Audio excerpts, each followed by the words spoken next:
Oke, baiklah Bapak Ibu Saudara, salam sejahtera bagi kita semua. Selamat kita berjumpa kembali di channel Paulus Pinonto Antirayo di program Setiap Hari Bersama dengan Yesus. Saat ini saya akan menemani Bapak Ibu Saudara dalam beberapa waktu ke depan.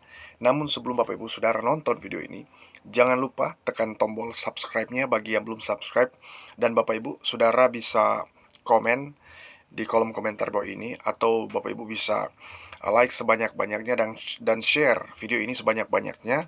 Dan Bapak Ibu mohon untuk tidak mengskip atau tidak melewati video-video saya, agar supaya Bapak Ibu Saudara mendapatkan notifikasi khotbah-khotbah atau renungan dari saya. Dan terima kasih banyak kepada Bapak Ibu Saudara yang sudah subscribe channel ini.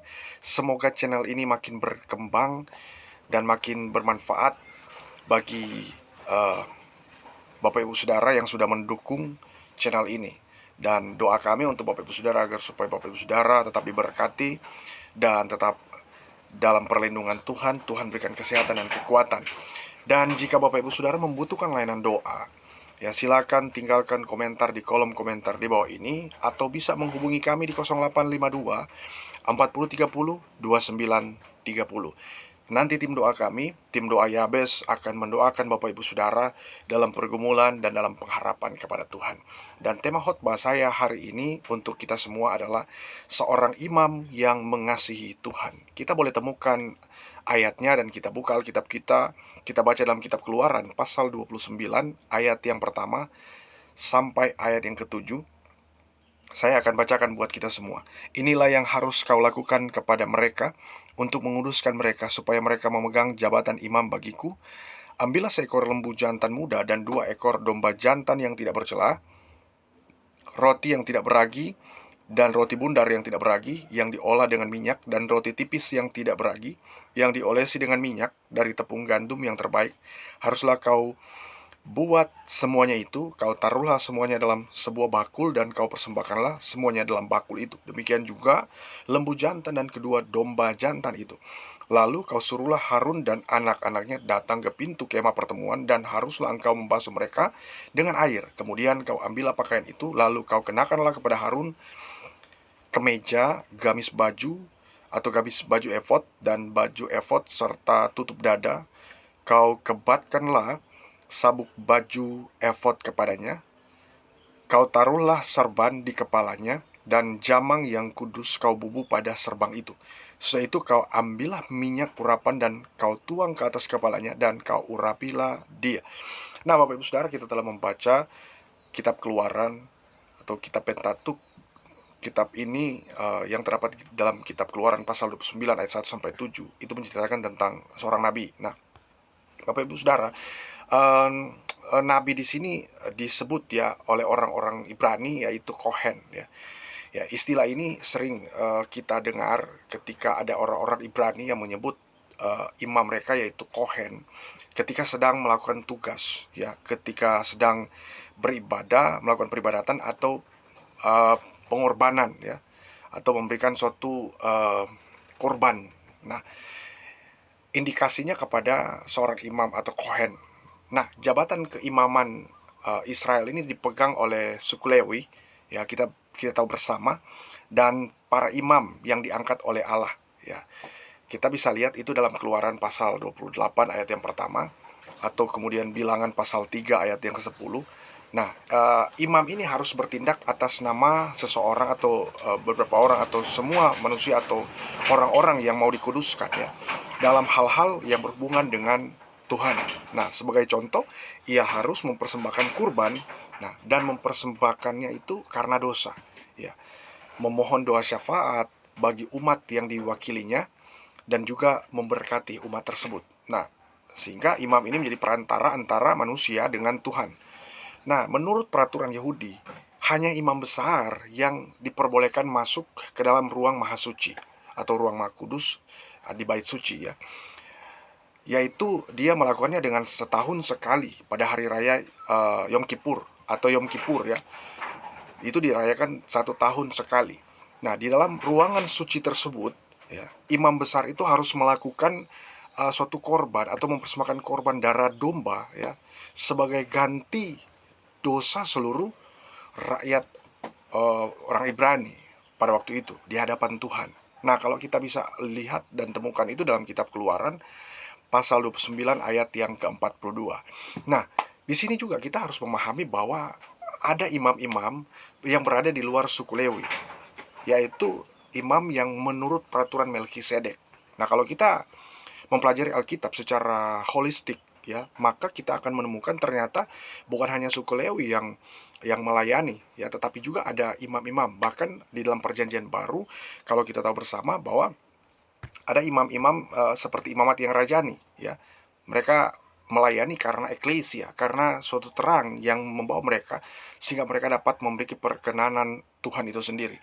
Nah, kalau kita melihat dan memperhatikan hal-hal ini, maka kita akan menemukan bahwa uh, keimaman ini kalau kita lihat di luar suku Lewi, yaitu Imam Melkisedek atau menurut peraturan Melkisedek, itu dalam Kejadian pasal 14 ayat 17 sampai ayat yang ke-20 kita dapat melihat, ya, di mana Melkisedek ini adalah satu pribadi, ya, yang dikatakan dalam kitab Ibrani, ya. Bapak Ibu pasti tahu tentang Melkisedek ini siapa. Nah, sehingga kita bisa tahu bahwa ternyata ada imam juga yang berada di luar suku Lewi. Nah, imam ini tercatat juga dalam Alkitab. Nah, Bapak Ibu Saudara, uh, kemudian kita harus perhatikan bahwa imam perjanjian baru itu imamat yang rajani, ya. Bahkan Yesus sendiri adalah seorang imam besar, ya, dia itu pribadi imam besar yang telah mempersembahkan korban, mempersembahkan dirinya sebagai anak domba Allah, anak domba Tuhan untuk dapat menjadi perantara bagi semua umat manusia.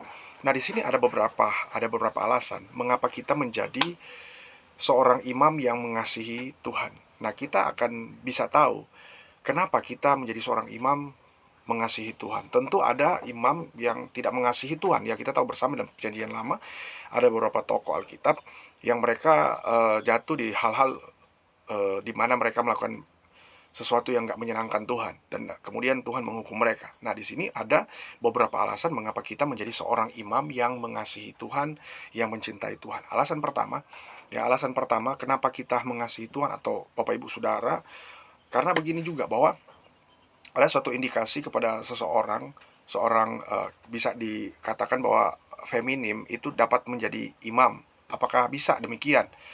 Ya, itu perlu dalam pengkajian. Tapi dalam hal ini saya mengemukakan bahwa imam itu yang saya dasari pada seorang laki-laki yang dipercayakan Tuhan pada saat dia memimpin keluarga, pada saat dia memimpin ibadah dan lain sebagainya, ya. Dan itu nanti saya akan bahas kembali. Tapi di sini ada beberapa alasan mengapa kita atau mengapa kita menjadi seorang imam yang mengasihi Tuhan. Alasan pertama, karena Tuhan sudah pilih kita untuk melayani. Nah, Bapak Ibu Saudara, siapapun kita, bapak-bapak, yang jika Tuhan sudah pilih kita melayani, kita harus melayani Dia. Kita harus menjadi seorang imam yang baik, bukan hanya dalam keluarga, bukan hanya tengah-tengah masyarakat, tapi juga dalam peribadatan. Karena dalam hal ini, beribadah itu juga adalah suatu janji yang Tuhan inginkan, Tuhan berikan kepada umatnya.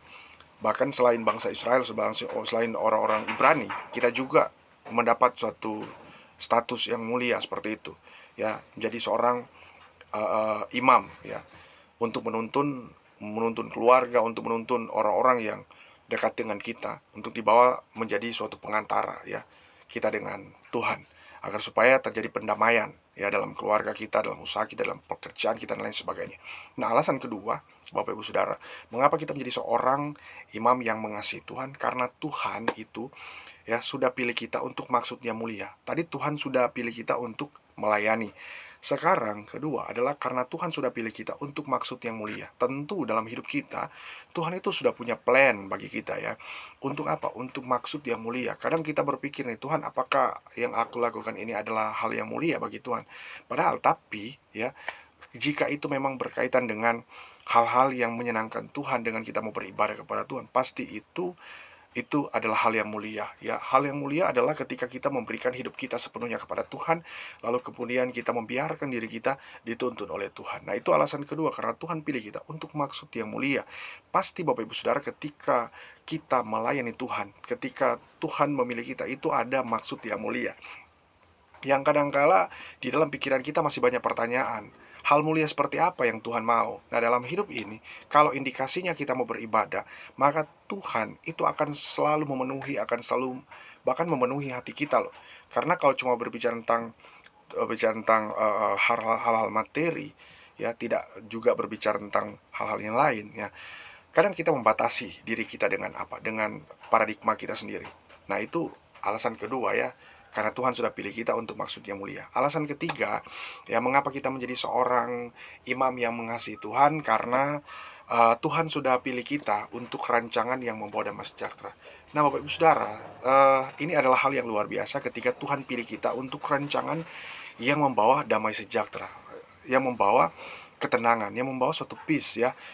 Kenapa? Karena kadang-kala dalam sebuah keluarga, ya, dalam keluarga kita itu kan terjadi degradasi, terjadi percekcokan, terjadi pemberontakan, terjadi hal-hal yang nggak diinginkan.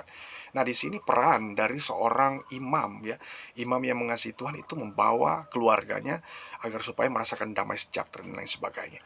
Nah, Bapak Ibu Saudara, lalu bagaimana cara agar kita menjadi seorang imam yang mengasihi Tuhan?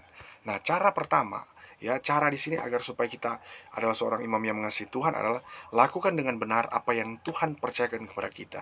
Nah, kita harus pahami dalam diri kita, kita harus melakukan apa yang benar. Di mana Tuhan tuh sudah percayakan kita. Nah, Tuhan tidak percayakan kepada kita, tapi kepada kita. Nah, kalaupun Tuhan percayakan itu kepada orang lain, nah, orang lain juga tersebut itu harus melakukannya dengan benar, ya. Kenapa? Karena Tuhan sudah percayakan. Lalu kemudian bagaimana cara agar kita menjadi imam yang mengasihi Tuhan? Yaitu kita setia dengan kepercayaan yang Tuhan berikan.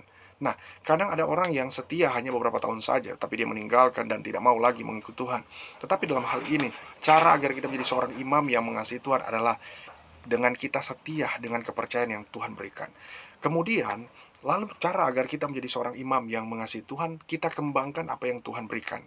Nah, Bapak Ibu Saudara, kalau kita kembangkan apa yang Tuhan berikan dalam kehidupan kita, maka itu akan membuat kita sama seperti mengasihi Tuhan. Kenapa? Karena uh, uh, ketika kita menghargai apa yang Tuhan berikan, itu akan menjadikan sesuatu kekuatan yang luar biasa dalam hidup kita. Maka marilah kita tetap sungguh-sungguh pada Tuhan, dan Tuhan akan memberkati kita. Semoga video ini dapat bermanfaat bagi kita semua, dan Tuhan Yesus memberkati.